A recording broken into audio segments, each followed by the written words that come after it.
Trapo ka ng mga igsoon sa atubangan sa Ginoo. Apan ang pulong sa Ginoo nagaingon, kamo ang kahayag, ipakita ang inyong maayong buhat, aron ang nato ang nangitong namahan, mahimaya!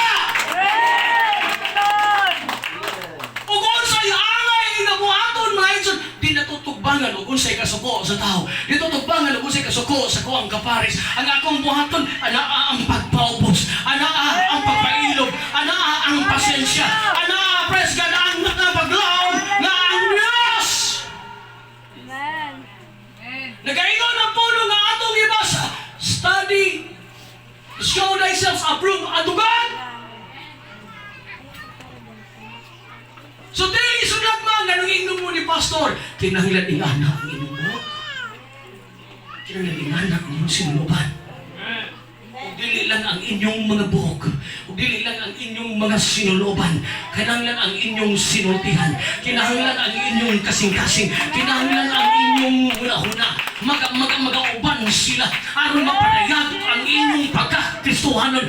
Dili lang magsugod ang atong, dili lang taman sa church ang ato ang pagkristohanon, sugin lang kamo mga nanay, dili lang taman sa makadomingo nga himo kitang kristohan, ang tinuod ng kristohanon sa diyang makita sa atong mga anak, makita sa ato ang mga silingan, makita bisan pa na naatas sa kakipot, naatas sa pagsulay, ang iyapon, ang imong kinabuhi.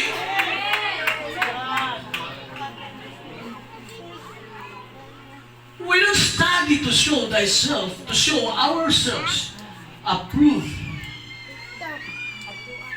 sa mga tao sa social media. May uso karon. Sa mga tigulang, mapakita lang po sa cleavage mga eksor. Yeah. Mapakita lang po silang legs. Maragyagian mga eksor, ano ka ng linog. Pilo-pilo. Oh, Jesus. Hallelujah. Church, kaingon ko marag okay lang kung wa makabawas kamaturan. Apat kung kita nagahimo ni ining mga igsoon ang ato ang gikontrahan mas atong gihimo. Hallelujah, murag sadpa kana sa tuwang pagka Kristohanon. Hallelujah, kung atong gididaan ang ato ang praise, kung atong ginadungtan mga igsoon, kinahanglan di nato na pagahimon.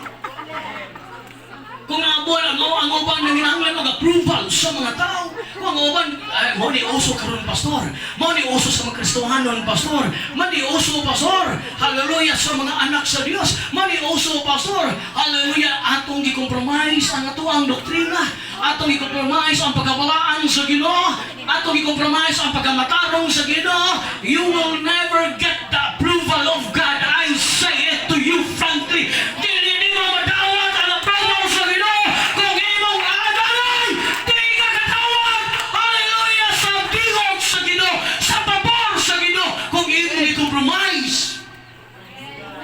And you will never be ashamed.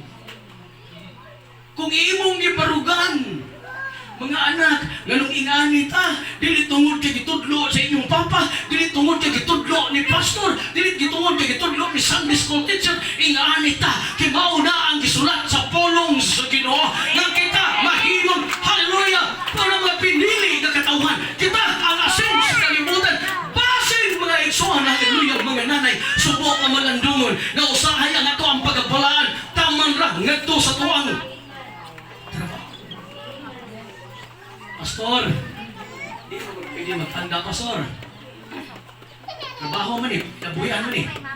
And yet you believe that God is the Jehovah Jireh.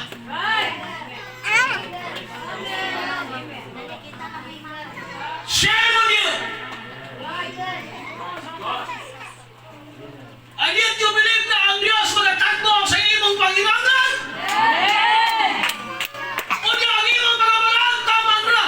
Sa mga young people, taman ra sa eskwelahan. Taman lang ngadto sa trabahoan. Taman lang kay maoy may gusto sa imong barkada. Tama na, oh church, I tell you, mga nanay, I tell you, kung gusto nimo mapapatulaan nga ang Dios labing gamhanan sa tanan, ayo ay kompromiso bisan pa sa inyong negosyo. Ayo